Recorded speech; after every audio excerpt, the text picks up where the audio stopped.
Hello everybody, we're back with another World of Warcraft weekly update for the week of November 27th.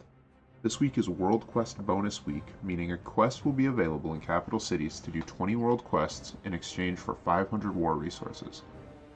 I recommend using the World Quest Tracker add-on, which will give a list of world quest rewards on the map as well as a tool for finding groups. Also this week, the WoW anniversary is up until Friday. Azure Ghost and Ashara, Lord Kazak in the Blasted Lands, and one of the Dragons of Nightmare are available each day until Friday, with a chance to drop 350 item level gear with unique transmog appearances. This week's Mythic Plus affixes are Fortified, Sanguine, and Necrotic, and the Infested seasonal affix is active as well. In a Fortified dungeon, all of the trash mobs have 20% more health and deal up to 30% additional damage.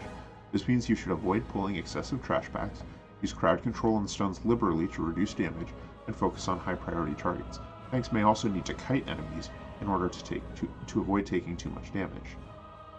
Certain trash packs may also be able to one-shot party members with their mechanics under this affix, making interrupts and trash mechanics very, very important.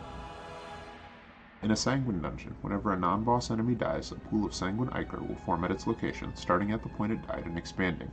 This spell has two effects.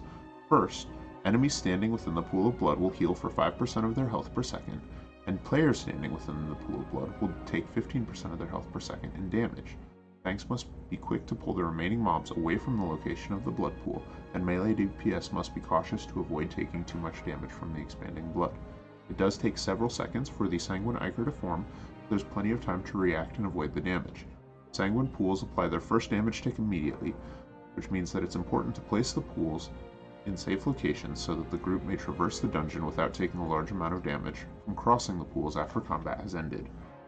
In a Necrotic dungeon, successful melee attacks will apply the Necrotic Rot debuff to the struck player, reducing the potency of healing and absorption shields by 2% per stack and dealing stacking damage. The Necrotic Rot debuff lasts for 9 seconds, but the duration of the debuff is refreshed each time a new stack is applied, so it will be very difficult for tanks to drop their stacks while tanking. With the help of slows, tanks can kite large trash packs to drop their stacks in the middle of a group if needed, meaning mages, hunters, and other classes that can apply slow effects will be very valuable for high-level keys this week.